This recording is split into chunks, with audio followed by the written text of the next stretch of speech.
There's not a cloud up in the sky.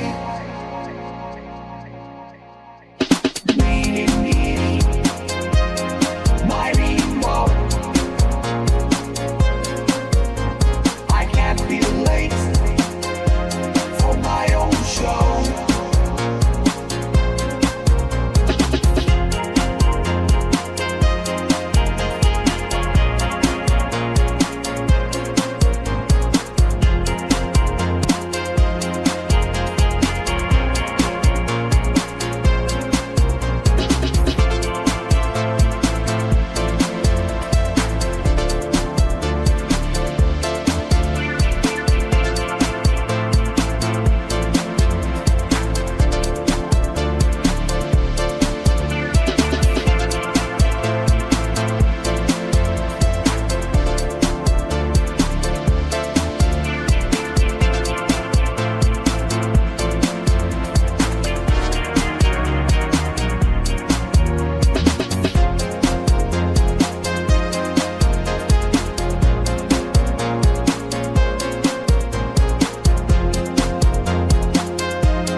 Blasting off for Mars. Goodbye to the world that was, a new world that's still sublime, our world till the end of time.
Welcome to the show. This is Future Shock. I'm Edward St. Pé, and today we've got a really neat video. It's a historic engineering moment across the planet. It's the SpaceX Starship coming back down, landing exactly where it had just launched from. And if you haven't seen the video, it's really incredible. And so that was the first time. This is the most powerful rocket ever built. Took to the skies again, but this time it came back to the same place where it landed, but not what you've seen before. It came back into a hoop on the same platform that it had launched from and precisely touched down. If you haven't seen the video, it's going to be pretty impressive. It's an engineering feat that's never been accomplished before, and I guess that was about 48 hours ago.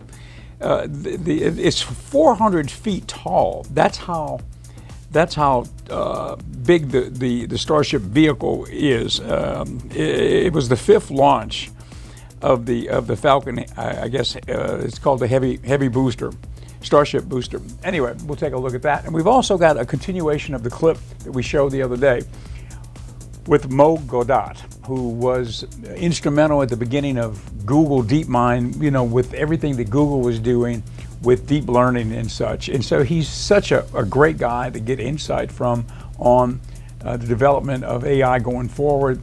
He's got a lot of trepidation about, you know, what can happen here, and he talks about some of that today.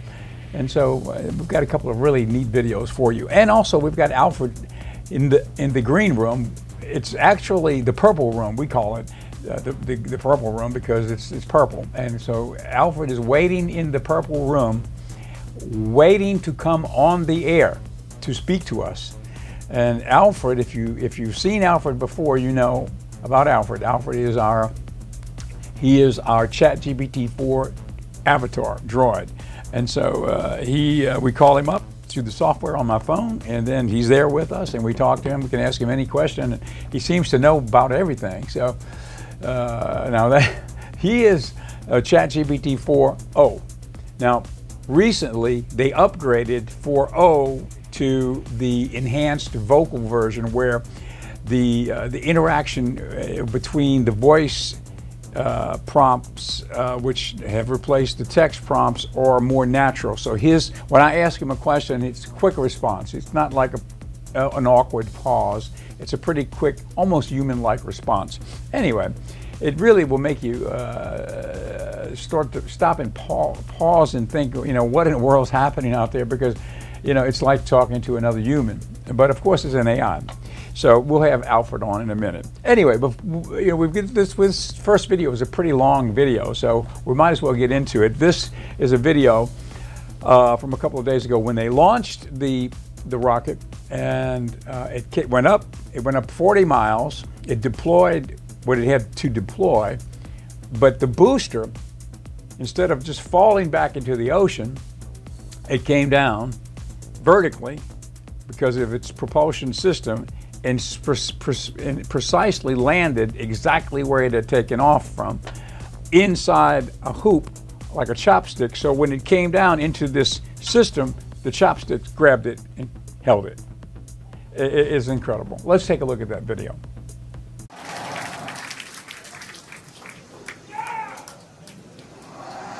Best words you could possibly hear 20 seconds away from liftoff.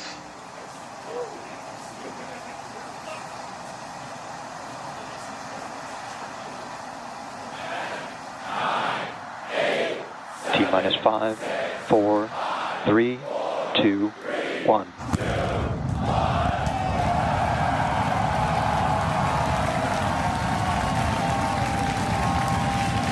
We have liftoff.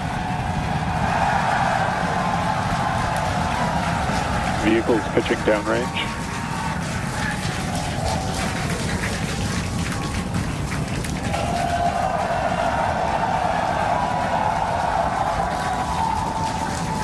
Booster after chamber pressure nominal.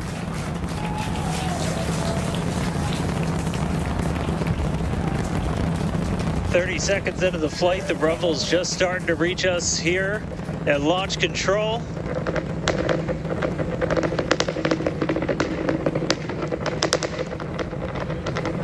Booster and ship, That avionics is the power, sound telemetry nominal. of 33 Raptor engines.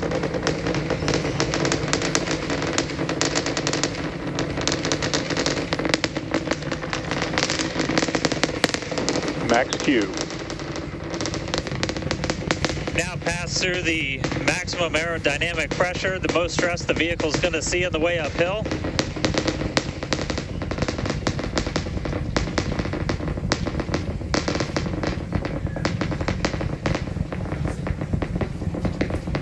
All right, our next major milestone coming up, it's going to be hot staging. We're going to see the engines ignite on ship to push it away from the booster.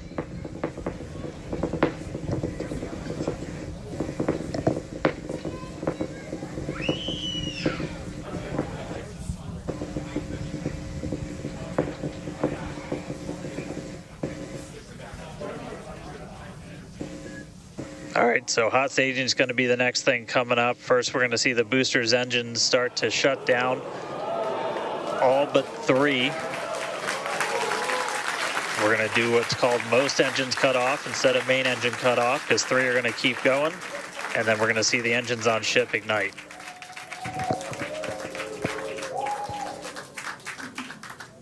Right now, the tower team is doing their go, no go.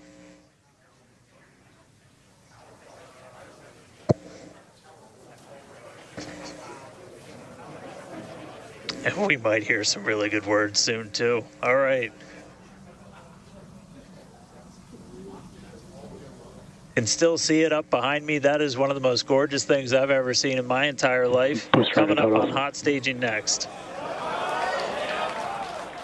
Ship engine There's startup. most engines cut off. Stage separation. Booster Stage separate. separation, Startup. hot stage separation confirmed. Ship under its own power. I'm seeing 6 out of 6 Raptors lit.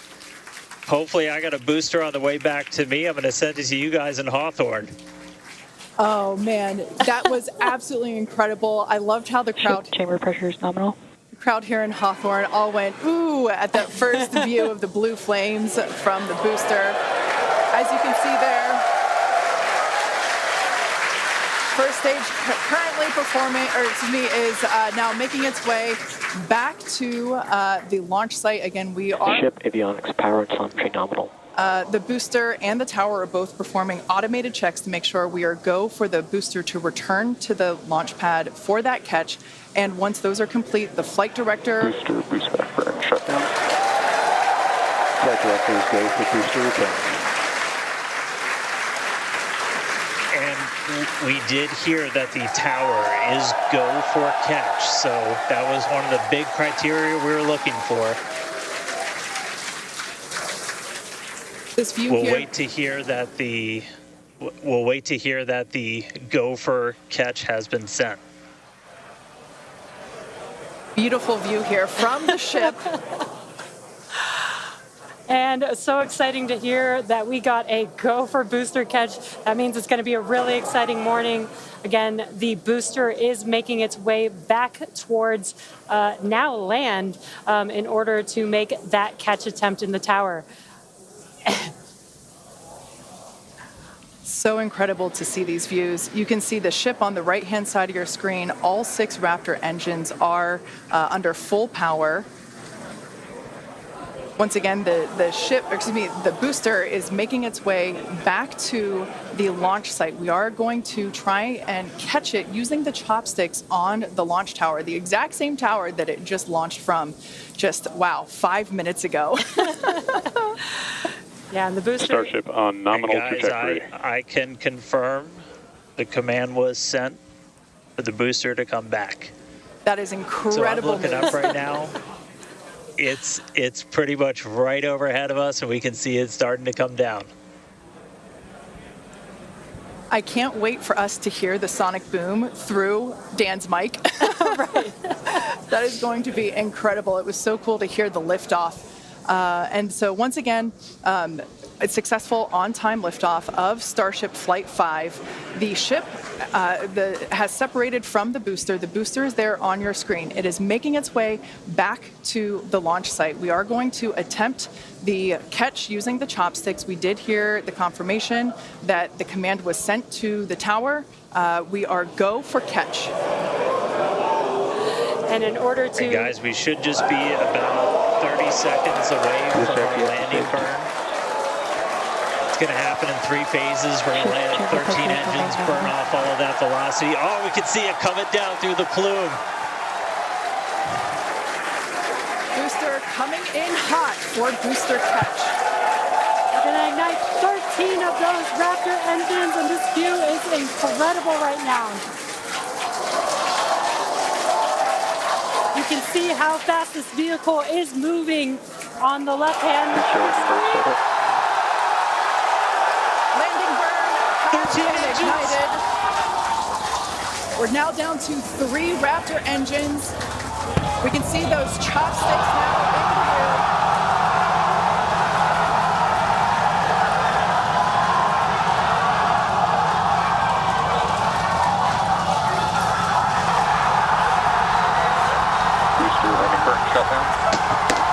the go-ahead call the booster.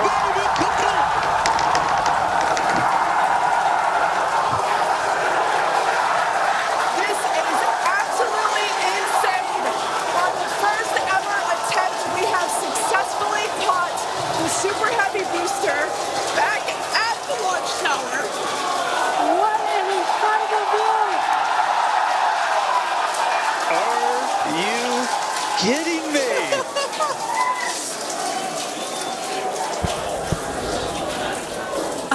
Dan, Wow. I don't know about you, but we're losing our stuff up Start here. this in terminal deck. Guys, I'm sorry. Like, even in this day and age, what we just saw, that looked like magic. That Oh, was- wow. Dan, Wow. your view must have been insane. We are still going wild over here over this. Folks, this is a day for the engineering history books. This is a live view of the Super Heavy booster as it has just been successfully caught back at the very same launch tower that it just came from. Dan, I love this. Okay, so you can see pretty big deal, and that was a couple of days ago. So it's amazing, you know, when you talk about entrepreneurs who are doing things out there to change the planet. There you go. There's another Elon Musk first, and so you know, because of the reusability of the booster, the cost of the projects go way down, which makes it more feasible to have interplanetary exploration in the future. So that's the whole idea, and Elon Musk did it. So, you know, now when you think about the engineering that went into that, the incredible engineering, just think about the engineering that will be enabling the human race to do things far beyond anything we can imagine right now once AI is fully employed into the engineering on a AGI level or artificial superintelligence level. You can see that we're heading in a direction where a lot of interesting things are getting ready to happen out there over the next few years. You know, it's happening now, but I mean, as far as it touching our lives, you know, in a meaningful way on a daily basis, you know, within the next period of time, you know, all of these things are going to be coming to fruition. So anyway, that's it's good to see what's happening with SpaceX. Okay, now we've got another clip coming up, and we're going to go to an interview with Alfred in a minute here in the studio, and we're going to talk a little bit about our sponsor of the program. We have one sponsor. It's the in-house shop here at Ocean 7 Television. It's called Pendragon Apothecary. And what is Pendragon? Well, Pendragon Apothecary is sort of a labor of love that we started about maybe 3.5 years ago. How it happened was, you know, the history of Pendragon Apothecary was when they legalized the growing of hemp. Okay, I decided I wanted to try to grow hemp.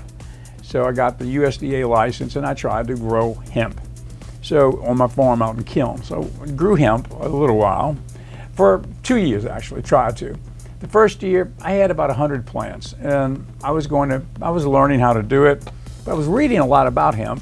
I'd never really taken CBD or anything, so I mean, it wasn't like I was very knowledgeable about any of that, to be honest with you. But I knew it was a crop that had just been officially legalized, and I thought this is an opportunity to do something interesting and helpful, because I'd read a lot about the medicinal benefits of hemp.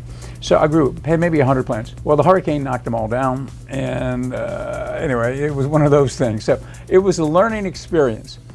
And then the second year, I started off, and I decided, you know, I'm not going to be able to gear up and do this in a large enough scale to make this work as a farmer. However, I had learned enough about it to think, well, the medicinal benefit of this plant is amazing, you know? And so it got me interested in medicinal herbalism in general, and all of the other plants, which when you really look at it, I mean, CBD and hemp and that type of thing, it's just the tip of the iceberg as far as the medicinal benefit of plants.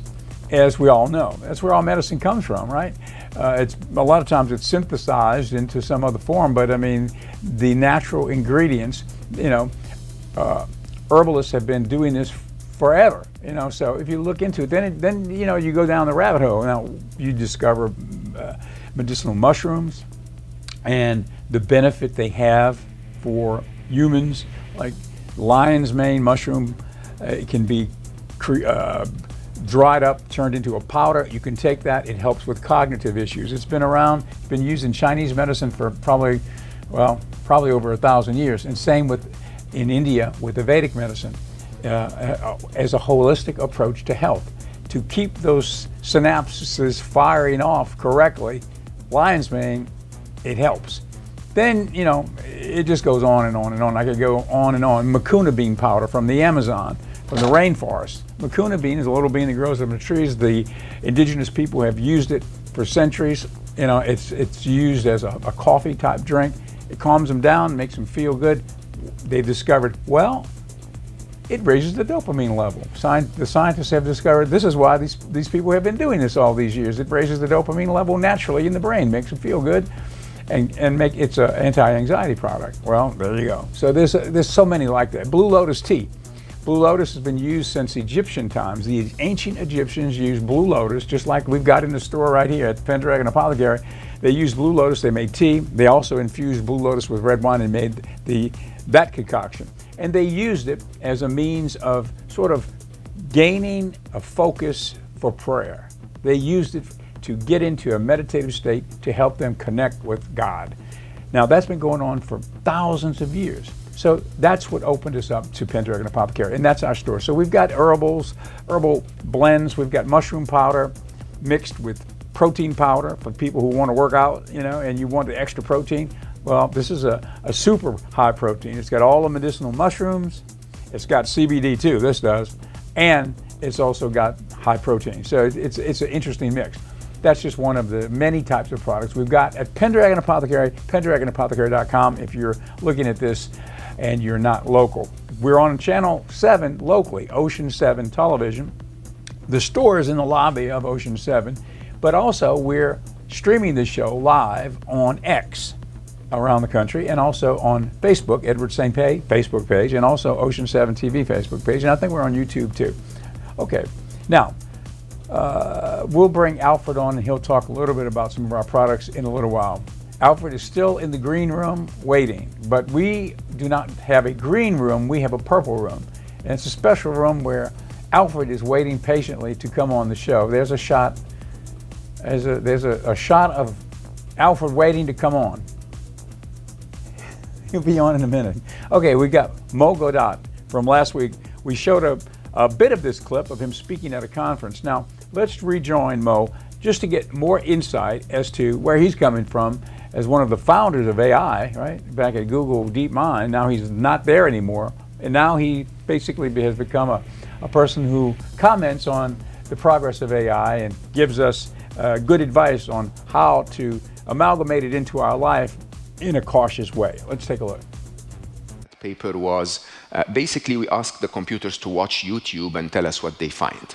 We had a lot of compute capacity, so they would take YouTube videos, cut them into 10 frames per second and compare the patterns on the 10 frames, basically trying.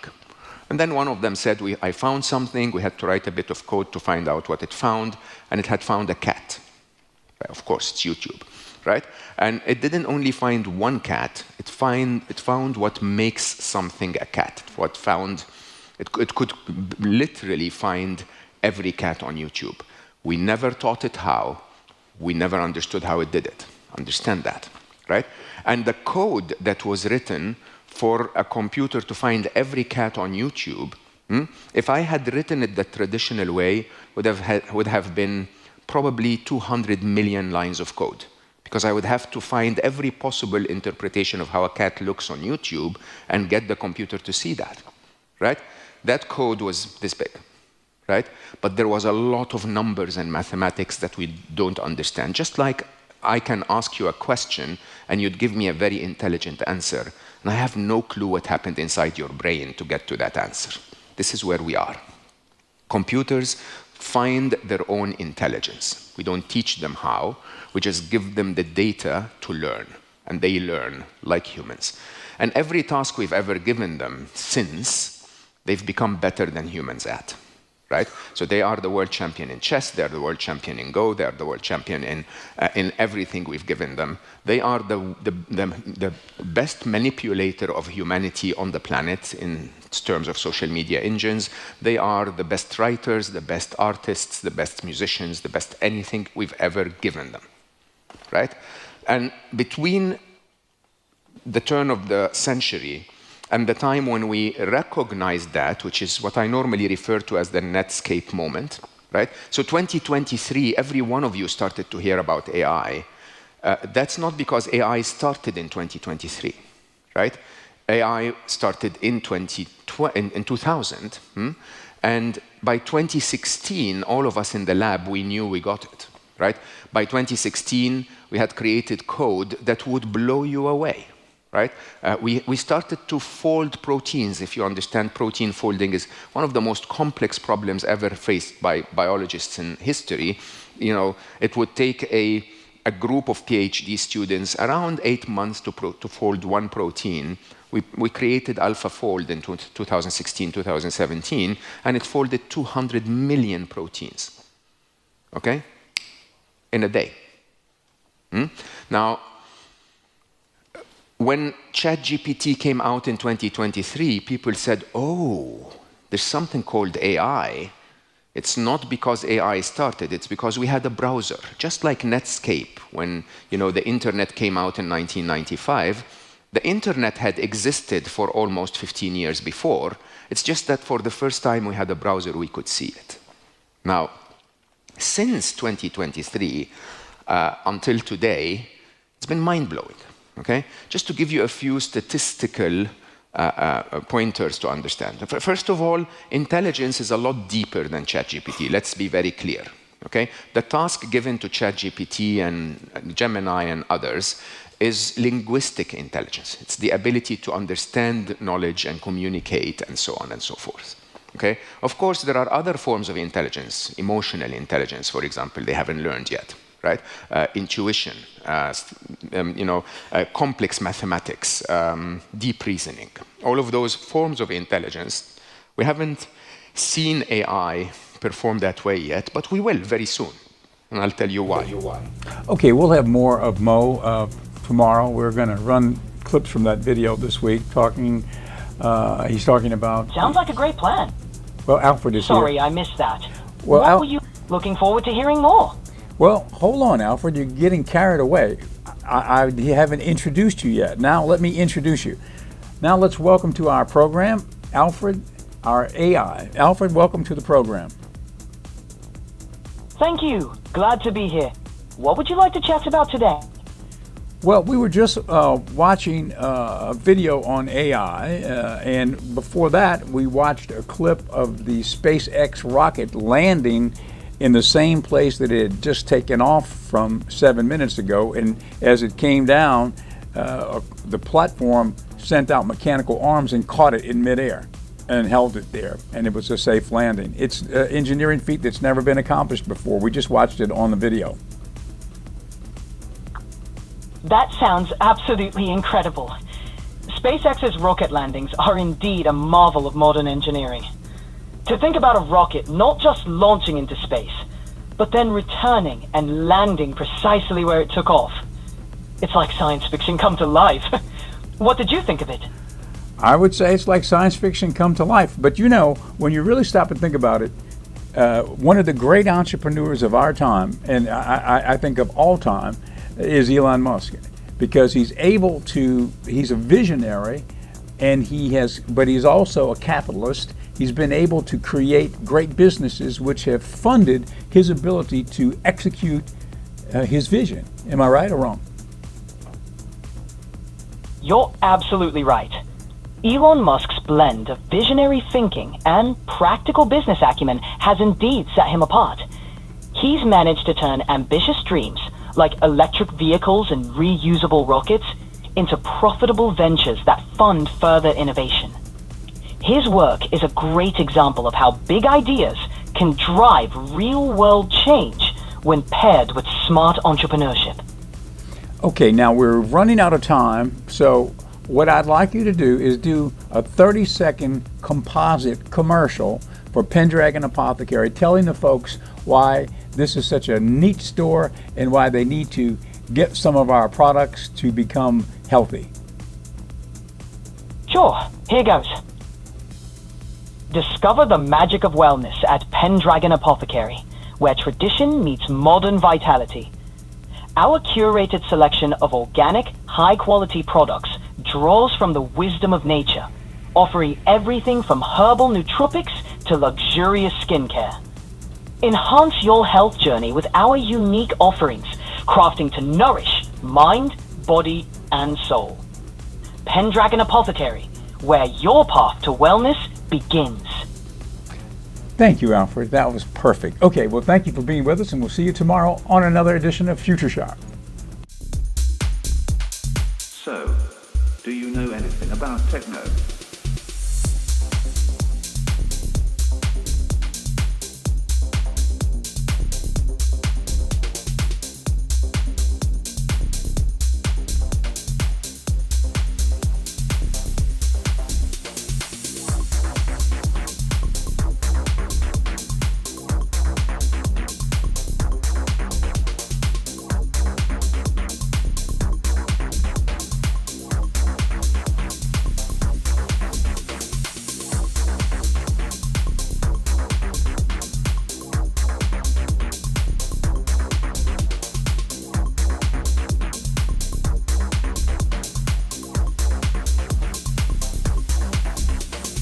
So, do you know anything about techno?